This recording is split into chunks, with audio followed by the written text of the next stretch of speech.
right, good morning. I'm Aurora Police, the police chief here in Aurora. With me, I've got our Deputy Chief Heather Morris, Lieutenant Prey, who was our watch commander this morning, our Chief of Staff Reagan Pena. We've got Chief Mark Hillebrand from our Investigations Unit, and Commander McGee, who's our District 2 commander and actually was the on-duty executive. I'm going to give you a quick rundown of what occurred this morning. I want to thank everybody for your patience. This morning at about 2:32 in the morning, we had two patrol officers from our District 1 Patrol Division that were monitoring the mesh cameras at this location. They were monitoring activity at the bus stop behind me. If you know anything about this area, this is a pretty high activity area. We've got a lot of complaints about drug dealing, drug use, theft in this area right here. And so these officers had some additional free time this morning, and our patrol officers are actually doing proactive policing by monitoring the mash cam. At about 2:32, they actually spotted what appeared to be a confrontation between two male adults, and at one point they noticed an individual produce a firearm, a handgun, appears to be potentially a semi-automatic handgun, a pistol. At 2:34, the officers aired that they were making contact, and also that it included an individual who had pointed a gun at another male individual. And at that point, at 2:34 in the morning, a call was generated by our dispatch center. At the same minute, at 2:34, the officers aired that shots had been fired. The officers then continued to give commands to the suspect, who did get struck by one officer who's discharged his service pistol. The individual was not complying initially, and they had waited for additional officers to put together a quick react team, and at 2:38, within a matter of a few minutes, they were able to move up on the individual that was down, which is a male adult, and they immediately started life-saving measures. At 2:47 a.m., AFR actually transported our suspect that was down to University Hospital nearby, and at 3:01 a.m. the individual unfortunately succumbed to his wounds and was pronounced deceased. I can tell you that the entire OIS was captured on video, on body-worn camera video. We do have the actual mesh cameras captured the what appeared to be a felony menacing potentially with the firearm with our officers, and a confrontation that occurred that we're still trying to investigate whether it was attempted robbery or what we have. That's under investigation. So keep in mind, this is all preliminary. It's early on in the investigation, and there's a lot of work to be done as usual. We also have confirmed a firearm is present at the scene that is believed to be part of was in possession of the individual that has been shot.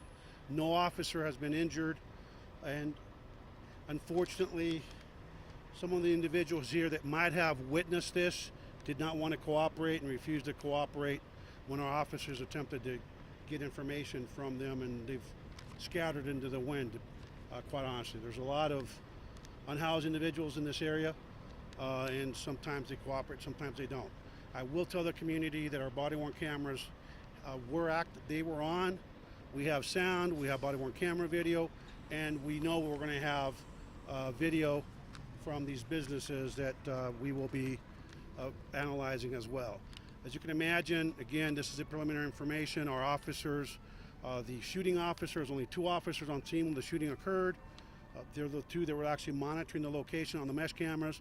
The shooting officer that discharged his firearm is a 4-year veteran of the department. He's been out with our department for 4 years. It's a male officer, and the partner officer, the backup officer, has been on the department for 1 year. He's also part of District 1. Both officers were transported to our headquarters, where they will now be part of two investigations. One is the 13th that has been called, and they'll be here eventually, and the other one's the Internal Affairs investigative team. We also had our our firearms investigation unit has been on scene to look at the scene, to get eyes on the scene, and they'll be part of the investigation into our officers from the administrative standpoint. Our MCU has been here, our major crimes unit has been here, and they will investigate, obviously, what occurred at the bus stop between the two male adult individuals. We do have one person that has been detained and taken into custody. Again, we're not sure exactly what his role is. That's part of the investigation, and as we develop more information, we will pass it on. I want to thank the community here for their patience. We have opened up westbound traffic on Colfax at Havana, and we've opened traffic north and south on Havana, north of this intersection here at Colfax. Please try to avoid the area if at all possible. RTD has been notified from the Ward Go, and they've been updated in terms of the closures. We expect this closure to remain probably for the next few hours. So if you can avoid Colfax and Havana, it's not a bad idea.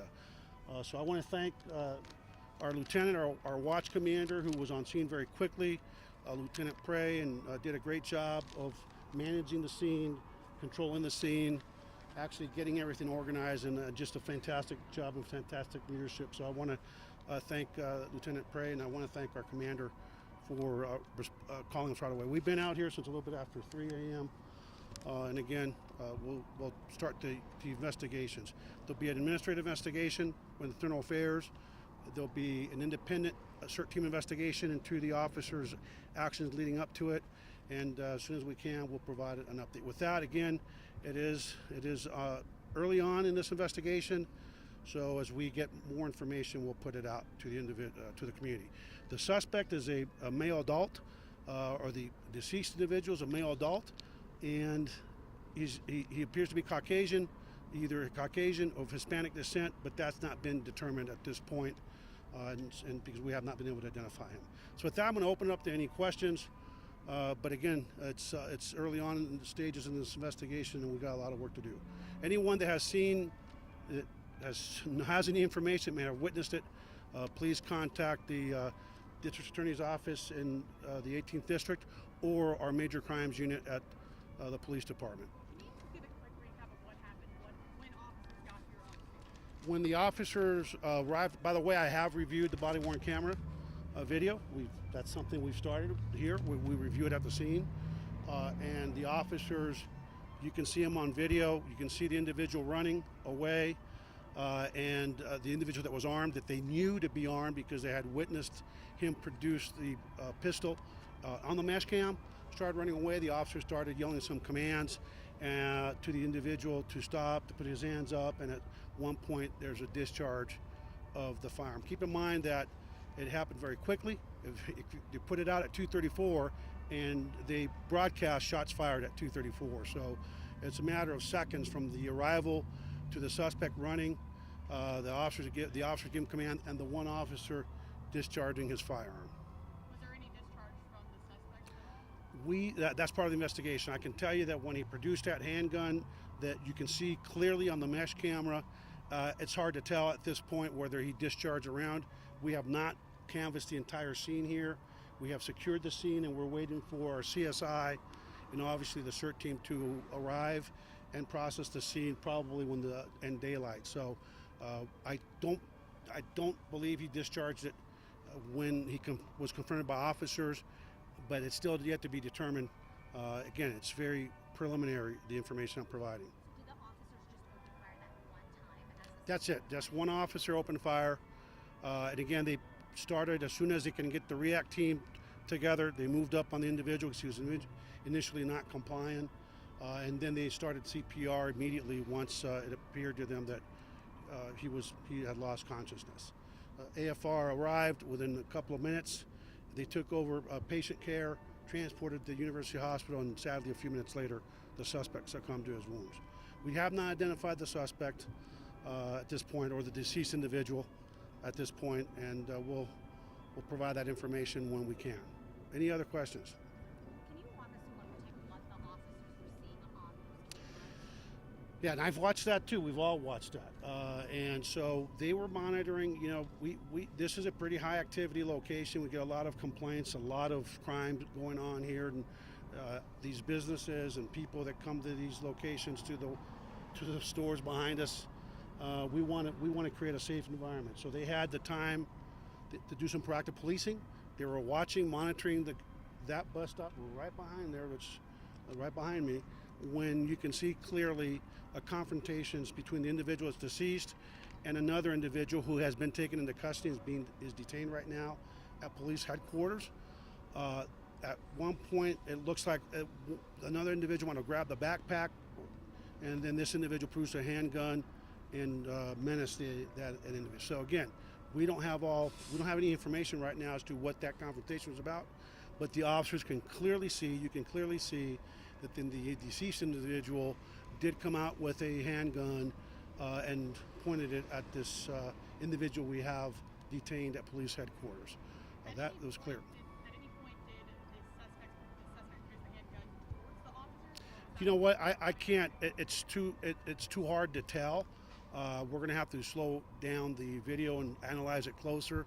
Unfortunately, when you look at it here, the way we look at it, we're not able to slow it down.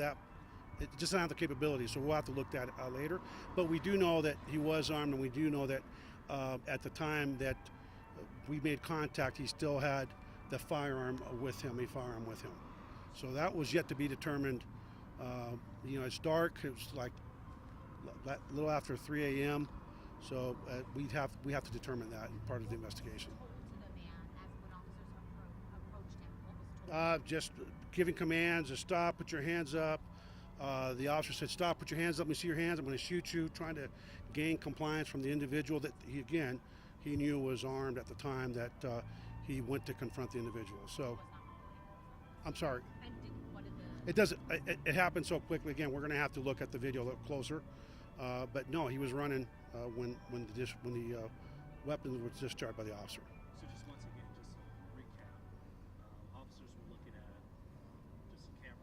Yeah. Mesh camera. Well, we're looking at mesh cameras, which is our public safety system that we have in our city that helps us monitor activity and to try to keep the community safe and to try to solve crimes as well. So looking at mesh cameras, and officers were looking at the bus stop. This bus stop right there, you're putting it there, but the bus stop right over here. That white police car and the Tahoe right by it are the two initial officers that were actually doing the proactive police work. We want our officers to not just come out here and just drive around when they have the time, as busy as they are. They know where their problem areas are, and they were actually monitoring it when they saw the gun come out, and that's when they came immediately and stopped there. Suspect started running. See where the Century Square behind us is? That's where he was running. The commands were yelled out, "Let me see your hands or I'm going to shoot," something to that effect. And then several rounds were discharged by one officer. And then that's when police spoke and continued to the individual over here. Yes, as soon as they were able to get enough officers, because the individual was initially not complying with, they know there's a gun there, they didn't want to just walk up and potentially get shot. And once they were able to get sufficient officers, they moved up. They took him into custody, detained him, made sure that they got the gun out of the way where he couldn't have access to it, and immediately started CPR. AFR arrived within a minute or two. After that, assumed primary patient care, transported him to the hospital. I just gave you the timeline. Unfortunately, he succumbed to his wounds at University Hospital. So, you know, my thoughts go out to, we don't ever want to see anybody lose their life. So, my thoughts go out to the individual's family, because regardless of whether a shooting is justified or not, we've lost a life, and, no one wants to get that call or that knock on the door that they've lost a loved one. But again, the investigation will continue. I can almost assure you that this street will be shut down. Colfax at Havana will be shut down probably for another 3 or 4 hours until it gets processed by CERT team and our CSI, crime scene investigators. How far away were the officers? That was very close. The distance was very close. So So they were nearby. Oh, I'm not sure exactly where, but they were nearby monitoring the intersection. The officers that came and responded to on scene, were they the same ones? The same ones, yep. Okay. Yeah, they're the ones that were watching the mesh cam, doing proactive police work, saw the assault or potentially felony menacing with the firearm, immediately responded, put it out, saw the suspect running, gave commands right in front of them, I might add, right by them, and then the shooting happened. Okay, anything else? Thank you all. Thanks for your patience. Appreciate you, and we will give updates as they become necessary, either with press releases or a press conference if necessary. Thank you very much for your patience.